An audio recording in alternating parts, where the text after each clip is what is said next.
ओम नमः शिवाय। जय श्री राम, हर हर महादेव। क्या आपके घर में भी ऐसा होता है कि आपके घर के किसी मेंबर की बुद्धि एकदम ऐसे फिर जाती है, ऐसे खराब हो जाती है कि वो गाली गुप्ता करने लगता है, गाली गलौज करना शुरू कर देता है और पुरानी बातों को वो बोलना शुरू कर देता है जो उसके साथ में पहले बीता था 1-2 साल पहले। उन बातों को वो दोबारा रिपीट करना शुरू कर देता है, जिस वजह से वो रोना शुरू कर देता है, घर से भागना शुरू कर देता है, घर को छोड़ना शुरू कर देता है। वो कहता है कि मुझे शमशान जाना है, वो कहता है मुझे ट्रेन के नीचे आना है, मुझे जीना नहीं है। या ऐसा आपके साथ होता है कि आपके घर में जो माता बहन है, यानी किसी की धर्मपत्नी है, वो अपने पति के साथ में इतना लड़ाई झगड़ा करना शुरू कर देती है कि वो उसके साथ रहना ही नहीं चाहती। उसका मन ऐसा होता है कि वो घर छोड़ के चला जाए, घर छोड़ के वो कहीं ऐसी जगह चला जाए जहाँ उसका कोई लेना ना देना हो। उसका मन बार बार घर छोड़ने को करता है। वो अपने पति के साथ नहीं रहना चाहती। वो अपने पति से ईर्ष्या करना शुरू कर देती है, गाली गलौज करना शुरू कर देती है और उसके पति को समझ में नहीं आता कि अभी तो ये सही थी और एकदम इसको क्या हो गया। तो आज मैं बताने जा रहा हूँ इसका मेन कारण क्या है, क्योंकि बहुत सारे घरों में इसी वजह से लड़ाई झगड़े हो रहे हैं। बहुत कम लोग इस विषय पर जानते हैं और जो लोग अध्यात्म मार्ग में हैं, अगर वो इस विषय को अच्छी तरीके से जानते हैं तो मैं उनको गारंटी दे रहा हूँ उनके घर में उपद्रव नहीं होगा, उनके घर में परेशानियाँ उत्पन्न नहीं होंगी, उनके घर में पति और पत्नी के बीच तलाक नहीं होंगे, उनके घर में किसी की मृत्यु नहीं होगी, उनके घर में उपद्रव उस चरम सीमा पे नहीं जाएगा कि लोग अलग अलग घर को छोड़कर चले जाएं। क्योंकि इसका मेन कारण पता होना बहुत ज़रूरी है। आपको बता दूं, अगर आपके घर में किसी माता बहन के साथ ऐसा होता है कि पति और पत्नी एक ही घर के अंदर रह रहे हैं, और ये विशेषकर पत्नी की मैं बात कर रहा हूँ, महिला की मैं बात कर रहा हूँ, पुरुष के साथ भी ऐसा हो सकता है कि पहले वो अभी कुछ समय पहले वो ठीक थी या 2 घंटे पहले ठीक थी या ठीक था, एकदम उसको ऐसा क्या हुआ कि वो पति पत्नी के बीच में भयंकर लड़ाई होनी शुरू हो गई। पति ने पत्नी को गाली गलौज करना शुरू कर दिया, पत्नी ने पति को गाली गलौज करना शुरू कर दिया। वो पुराने 1 साल 2 साल पहले जो उनके लड़ाई झगड़े हुए थे किसी भी कारणवश, वो उनको याद करके और उनका ब्लेम देना शुरू कर देती है या कर देता है, और उनके उन झगड़ों को लेकर, यानी उन मुद्दों को लेकर इतने लड़ाई झगड़े कर देती है कि वो डिवोर्स तक पहुंच जाते हैं, तलाक तक पहुंच जाते हैं। तो अगर आपके साथ भी ऐसा होता है तो इसका मतलब उस व्यक्ति के ऊपर नेगेटिव शक्ति है, नकारात्मक शक्ति है, चाहे वो महिला है चाहे वो पुरुष है। वो नेगेटिव शक्ति जब अपना प्रभाव दिखाती है तो क्या होता है कि उस व्यक्ति के दिमाग के साथ खेलना शुरू कर देती है। और दिमाग के साथ कैसे खेलती है? उस व्यक्ति के दिमाग में नकारात्मक स्मृतियां, नकारात्मक विचारों को पैदा करना शुरू कर देती है उसके खिलाफ। और जो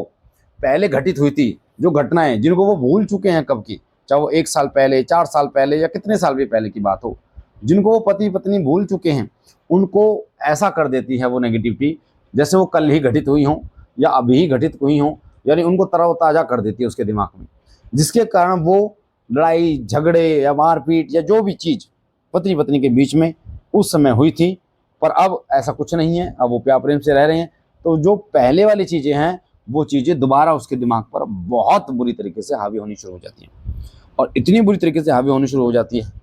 कि पति अगर पत्नी के ऊपर हावी हो गई हैं, तो पति अगर इन चीज़ों को नहीं समझता कि ये खुद नहीं कर रही है, ये कोई और शक्ति है जो करवा रही है, क्योंकि ये अभी तो ठीक थी,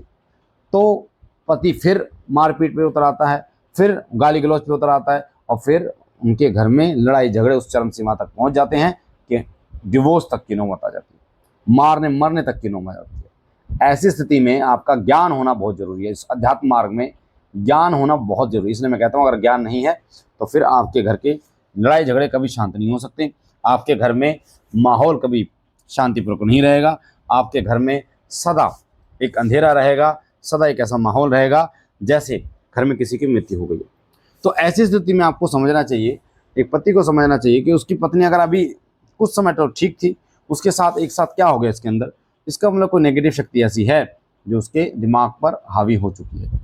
जो नेगेटिव विचार, नकारात्मक विचार उसके दिमाग में डाल रही है, उसका प्रभाव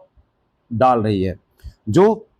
पुराने उसके विचार हैं, जो नेगेटिव विचार हैं, जिनको आप भी भूल चुके उन घटनाओं को, आपकी धर्मपत्नी भी भूल चुकी थी उन घटनाओं को, और फिर भी वो उन्हीं की बात करना शुरू कर देती है।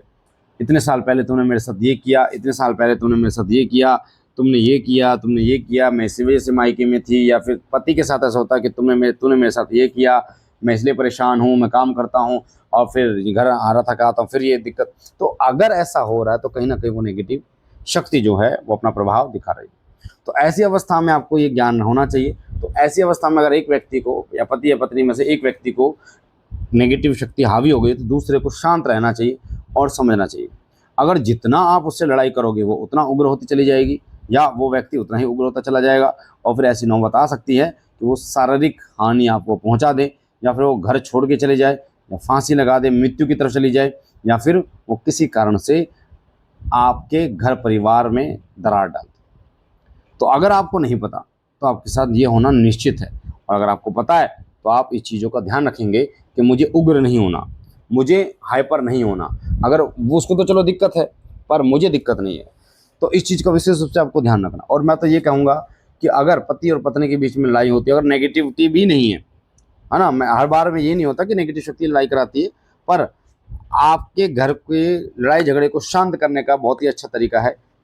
आप पति पत्नी बहुत सुख से रह रहे थे, किसी भी कारण से लड़ाई हो गई, तो आप एक दूसरे को बेहतर तरीके से जानते हैं और आप एक ऐसा समय पति पत्नी के बीच में आता है जब वो एक दूसरे के लिए बहुत कुछ करने के लिए तैयार हो जाते हैं, हर स्थिति में वो एक साथ खड़े रहते हैं। तो ऐसी स्थिति में एक पति को और पत्नी को ये पता है कि मेरा पति या मेरी पत्नी मेरे से लड़ाई नहीं कर सकती। तो जब आपकी लड़ाई हो दोनों के बीच में तो आपको ये सोचना है कि कोई ऐसा थर्ड पर्सन है, कोई ऐसी थर्ड शक्ति है या कोई भी ऐसा शक्ति है जो हमारे बीच में लड़ाना चाहती है और हमें उसकी चाल को